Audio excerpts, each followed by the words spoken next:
Bismillahirrahmanirrahim. Assalamualaikum warahmatullahi wabarakatuh. Pandangan Islam terhadap dunia. Nabi SAW bersabda, barang siapa yang menjadikan akhirat sebagai obsesinya, maka Allah melancarkan semua urusannya. Hatinya kaya dan dunia datang kepadanya dalam keadaan tunduk. Dan barang siapa yang menjadikan dunia sebagai obsesinya, maka Allah mengacaukan semua urusannya. Menjadikan miskin dan dunia datang kepada sebatas yang ditakdirkan untuknya. Sebatas yang ditakdirkan untuknya. HR Ibnu Majah. Qala Allah Ta'ala fil Qur'anil Karim, A'udzu billahi minasyaitonir rajim. Bismillahirrahmanirrahim. Zuina lin-nasi hubbus shahawati minan nisa'i wal banina wal khanatiril mukhantarati minad dhahabi wal fiddati wal khayril musawwamati wal an'ami wal hars. Dzalika mata'ul hayatid dunya wallahu indahu husnul ma'ab. Qala Allah Ta'ala fil Qur'anil Karim, A'udzu billahi minasyaitonir rajim. Bismillahirrahmanirrahim. Qul a'unabbiukum bi khairin min dzalikum lilladzina taqaw inda rabbihim jannatun tajri min tahtihal anharu khalidina fiha wa azwajun mutahharatu wa ridwanun minallah wallahu basyirun bil ibad. Surat Ali Imran ayat 14. Dijadikan indah pandangan manusia kecintaan dengan apa-apa yang diinginkan, yaitu wanita-wanita, anak-anak, harta yang dari jenis emas, perak, kuda pilihan, binatang-binatang ternak, dan sawah ladang. Itulah kesenangan hidup di dunia, dan di sisi Allah lah tempat kembali yang baik, surga. Namun kemudian Allah menegaskan bahwa semua kenikmatan itu tidak ada apa-apanya dibandingkan dengan kenikmatan di sisinya, yakni kenikmatan yang kekal abadi, bukan kenikmatan yang tak ubahnya fata morgana seperti dunia ini. Dan Allah melanjutkan dalam surat Al-Imran ayat 15. Kul, katakanlah, inginkah aku kabarkan kepadamu apa yang lebih baik dari demikian itu untuk orang-orang yang bertakwa pada Allah. Pada sisi roh mereka ada surga yang mengalir di bawahnya sungai-sungai. Mereka kekal di dalamnya dan mereka dikaruniai istri yang disucikan serta keridhaan Allah Subhanahu wa taala. Dan Allah Maha melihat akan hamba-hambanya. Dan Allah juga dalam surat Al-Ghafir ayat 39, hai kaumku, sesungguhnya kehidupan dunia ini hanyalah kesenangan sementara, dan sesungguhnya akhirat itu negeri yang kekal. Kenikmatan dunia beragam, semuanya mengandung nilai godaan dengan kapasitas sendiri-sendiri, harta dan anak. Menempati sosial unggulan sebagai bagian duniawi yang begitu menggoda. Allah Azza wa Jalla telah mengingatkan tentang godaan harta dunia dan anak-anak. Dan Allah berfirman dalam surat Al-Anfal, A'udzu billahi minasyaitonir rajim. Bismillahirrahmanirrahim. Wa'lamu annama amwalukum wa auladukum fitnah wa annallaha indahu ajrun 'adzim. Dan artinya, ketahuilah bahwa hartamu dan anak-anakmu itu hanya sebagai cobaan, dan sesungguhnya di sisi Allah lah pahala yang besar. Jadi, seperti yang kita sudah pahami bersama, dunia ini begitu murahnya, begitu tidak ada artinya di sisi Allah Subhanahu wa taala. Dan demikianlah seharusnya manusia memandangnya. Rasulullah SAW bersabda, seandainya dunia ini di sisi Allah hanya sebagai sayap nyamuk sekalipun, Allah tidak akan memberi minum pada orang kafir tersebut air pun. HR Tirmizi dan beliau menilainya hasan. Itulah sebabnya Allah melarang kita memandang kehidupan manusia dunia sedemikian takjub, karena batas hidup mereka adalah kematian. Sementara bagi orang-orang yang akhirat, kematian adalah awal dari kehidupan, sesuai dengan firman Allah yang maknanya, janganlah kamu tunjukkan kedua matamu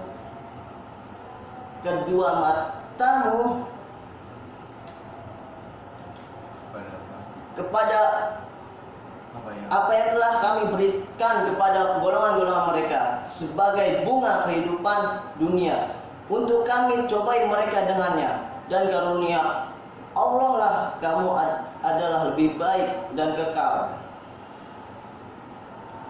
Dan poin pertama adalah dunia sebagai ladang akhirat. Allah telah berfirman dalam surat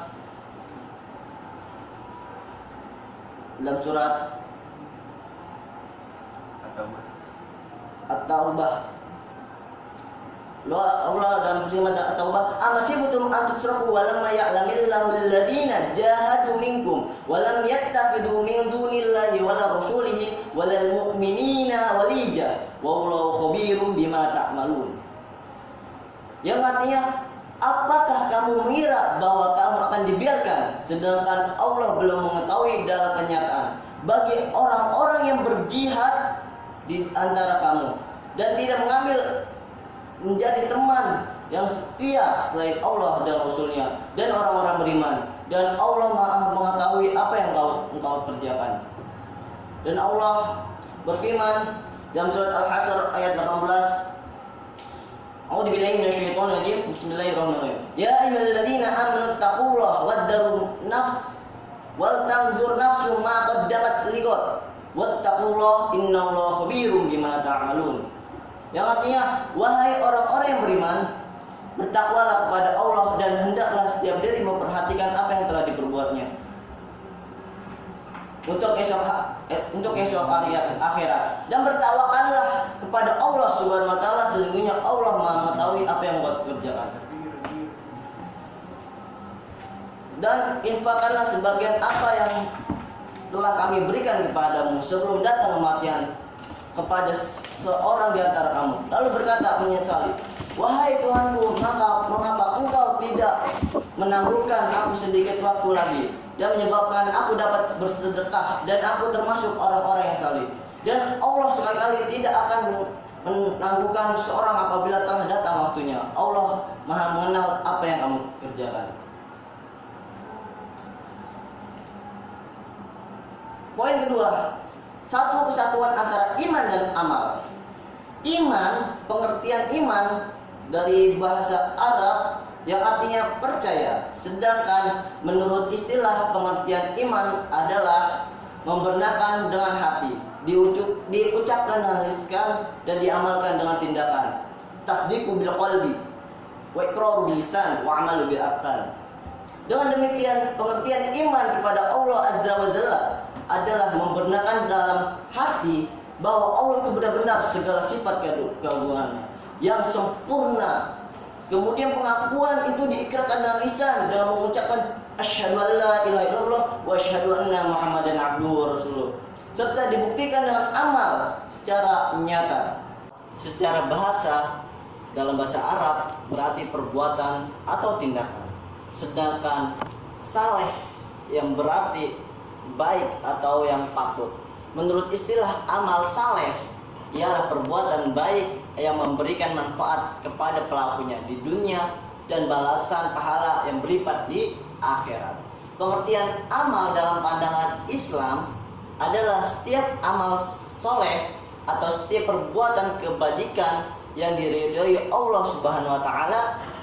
Dengan demikian, amal dalam Islam tidak hanya sebatas pada ibadah, sebagaimana ilmu dalam Islam tidak hanya sebatas pada ilmu fikih atau hukum-hukum agama. Ilmu dalam ini mencakup semua yang bermanfaat bagi manusia, seperti meliputi ilmu agama, ilmu alam, ilmu sosial, lain-lain. Ilmu ini jika dikembangkan dengan benar dan baik, maka memberikan dampak yang positif bagi peradaban manusia. Misalnya mengembangkan sains, mengembangkan teknologi akan memberikan kemudahan dan lapangan praktis manusia. Dengan demikian, seorang yang mengaku beriman harus menjalankan amal keislaman. Begitu pula orang yang mengaku Islam harus menyatakan keislamannya iman dan Islam seperti bangunan yang kokoh di dalam jiwa karena diwujudkan dalam bentuk amal soleh yang menunjukkan nilai-nilai keislaman. Allah tidak memberikan iman tanpa amal perbuatan dan tidak pula menerima amal perbuatan tanpa iman. Selanjutnya, suatu ketika seorang sahabatnya Imran berkata, ini hadis Nabi, bahwasannya ia berkata, wahai Rasulullah, amalan-amalan apakah yang seharusnya dilakukan orang-orang? Beliau Rasulullah Shallallahu Alaihi Wasallam bersabda, masing-masing dimudahkan kepada suatu yang diciptakan untuknya. Nah, tadi 1 dan 2 sudah. Sekarang yang ketiga, etos kerja. Dalam surat Al-An'am yang artinya, katakanlah wahai kaumku, berbuatlah sepenuh kemampuanmu, sesungguhnya aku pun berbuat pula kelak. Kamu akan mengetahui siapakah di antara kita yang akan memperoleh hasil yang baik dari dunia ini. Sesungguhnya orang-orang yang zalim tidak akan mendapat keuntungan. Surat Al-An'am ayat 135. Meneladani etos kerja Rasulullah. Karena kita yang hidupnya Islam harus mengikuti pola hidup Rasulullah Shallallahu Alaihi Wasallam. Jadi etos kerja kita harus mengikuti Rasulullah Shallallahu Alaihi Wasallam. Rasulullah Shallallahu Alaihi Wasallam menjadikan kerja sebagai aktualisasi keimanan dan ketakwaan. Rasulullah bekerja bukan untuk menumpuk kekayaan duniawi.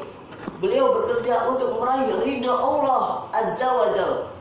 Suatu hari Rasulullah Shallallahu Alaihi Wasallam berjumpa dengan Sa'ad bin Mu'az Al-Ansari.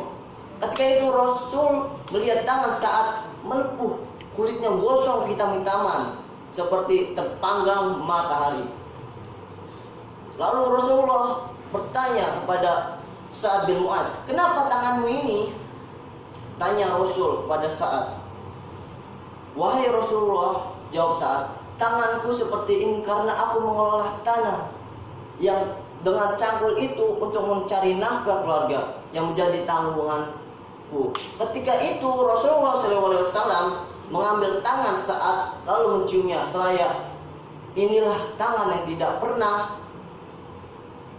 disentuh api neraka. Dalam kisah ini disebutkan bahwa ada seseorang yang berjalan melalui tempat Rasulullah SAW. Orang tersebut sedang bekerja dengan sangat giat dan tangkas sampai terkelupas tangannya.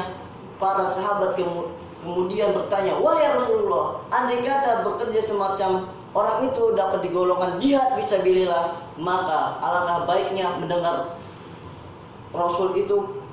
Alangkah baiknya mendengar Rasul itu, Rasul pun menjawab, kalau ia bekerja untuk menghidupi anak-anaknya yang masih kecil, itu adalah fisabilillah.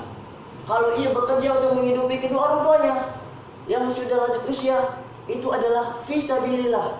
Kalau ia bekerja untuk kepentingan diri sendiri agar tidak meminta-minta, itu pun fisabilillah. HR atau Broni, bekerja adalah manifestasi amal soleh. Bila kerja itu amal soleh, maka kerja adalah ibadah. Dan bila kerja itu ibadah, maka kehidupan manusia tidak bisa lepas dari kerja. Bukankah Allah Azza wa Jalla menciptakan manusia untuk beribadah padanya? Tidak berlebihan bila berada orang manusia ditentukan aktivitas kerjanya. Allah Azza wa Jalla berfirman, Innallaha la yughayyiru ma biqaumin hatta yughayyiru ma bi nafsi. Sesungguhnya Allah tidak berubah keadaan suatu kaum sehingga mereka berubah keadaan yang ada pada diri mereka sendiri. Al-Ra'd ayat 11. Kisah awal menggambarkan betapa besar penghargaan Rasulullah SAW terhadap kerja. Kerja apapun itu selama tidak menyimpang dari aturan yang ditetapkan Islam, demikian besarnya penghargaan beliau sampai dalam kisah pertama, manusia teragung ini rela mencium tangan Sa'ad bin Mu'az yang melepuh dari gosongnya karena bekerja dengan letih. Rasulullah SAW dalam dua kisah tersebut memberikan motivasi pada umatnya bahwa bekerja adalah perbuatan mulia, termasuk bagian dari jihad fisabilillah, bukan fisabil tagut. Rasulullah SAW adalah sosok yang selalu berbuat sebelum beliau memberitakan para sahabat untuk melakukannya. Hal ini sesuai dengan tugas beliau sebagai uswatun hasanah, teladan yang baik bagi seluruh manusia. Maka saat kita berbicara tentang etos kerja Islami, maka beliaulah Rasulullah orang yang paling pantas menjadi rujukan. Dan berbicara tentang etos kerja Rasulullah SAW sama artinya dalam berbicara bagaimana beliau menjalankan peran-peran dalam hidupnya. Ada 5 peran penting diemban Rasulullah SAW. The first, pertama, sebagai Rasul, peran ini beliau jalani selama 23 tahun. Dalam kurun waktu tersebut beliau harus berdakwah, menyebarkan Islam, menerima, menghafal, menyampaikan dan menjelaskan ayat-ayat Al-Quran sebagai guru atau pembimbing bagi para sahabat dan menjadi hakim memutuskan perkara berbagai 3 pelik permasalahan umat dari mulai pembunuhan sampai perceraian. Second atau kedua, sebagai kepala keluarga dalam memimpin sebuah masyarakat heterogen, tak kalah memegang posisi ini Rasulullah SAW harus menerima kunjungan diplomatik negara-negara sahabat. Rasul pun harus menata dan menciptakan sistem hukum yang menyatukan kaum muslimin, Nasrani dan Yahudi, mengatur perekonomian dan seluruh masalah lainnya dengan syariat Allah. Ketiga, third, sebagai panglima perang selama hidup tak kurang dari 28 kali Rasulullah memimpin pertempuran melawan orang kafir dari seluruh penjuru. Sebagai panglima perang, beliau harus mengorganisasi lebih dari 53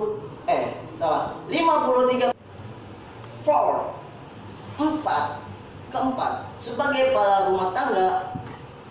Dalam posisi ini Rasul harus mendidik, membahagiakan dan memenuhi tanggung jawab lahir batin terhadap para istri-istri beliau, 7 anak dan beberapa orang cucu. Beliau dikenal sebagai sosok yang sangat perhatian terhadap keluarga. Di tengah kesibukan Rasul pun masih sempat bercanda dan menjahit sendiri bajunya.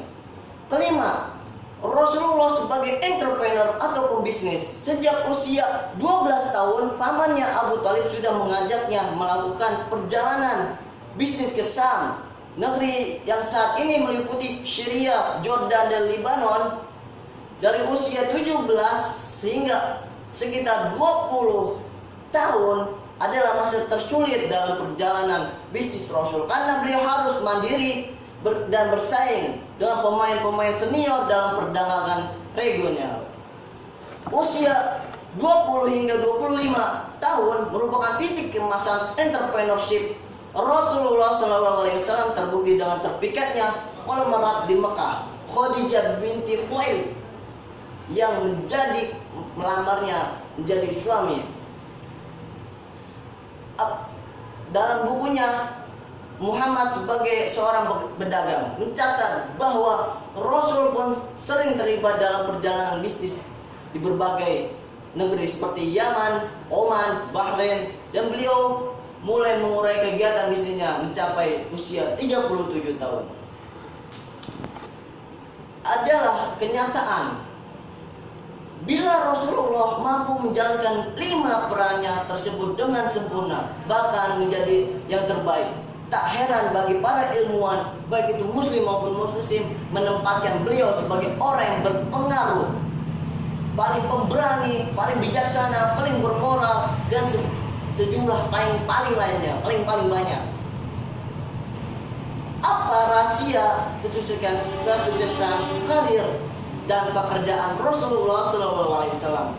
The first, pertama, Rasul selalu bekerja dengan cara baik, profesional, tidak asal-asalan. Beliau bersabda, sesungguhnya Allah menginginkan jika salah seorang darimu bekerja, hendaklah meningkatkan kualitasnya. Kedua, Dalam bekerja, Rasul melakukan dengan manajemen yang baik, perencanaan yang jelas, penataan aksi, dan adanya ketentuan skala prioritas. Ketiga, Rasul tidak pernah menyanyiakan kesempatan sekecil apapun. Keempat, dalam bekerja Rasul memperhitungkan masa depan. Beliau adalah sosok yang visioner sehingga segala aktivitasnya benar-benar terarah dan terfokus. Kelima, Rasul tidak pernah menangguhkan pekerjaan. Beliau bekerja secara tuntas dan berkualitas. Keenam, Rasul bekerja secara berjamaah dengan mempersiapkan bentuk tim atau grup yang solid yang percaya pada cita-cita bersama. 7. Rasul adalah pribadi yang sangat menghargai waktu. Tidak selalu sedetik pun waktu kecuali menjadi nilai tambah bagi diri dan umatnya. Dan terakhir, Rasulullah SAW menjadi kerja sebagai aktualisasi keimanan dan ketakwaan. Rasul bekerja bukan untuk menumpuk harta kekayaan duniawi. Beliau bekerja untuk meraih ridha Allah Subhanahu wa taala. Inilah kunci paling terpenting bagi umat Rasulullah SAW. Semoga Allah Subhanahu wa taala memberikan kemampuan kepada kita, diri kita untuk meneladani etos kerja Rasulullah SAW. Wassalamualaikum warahmatullahi wabarakatuh.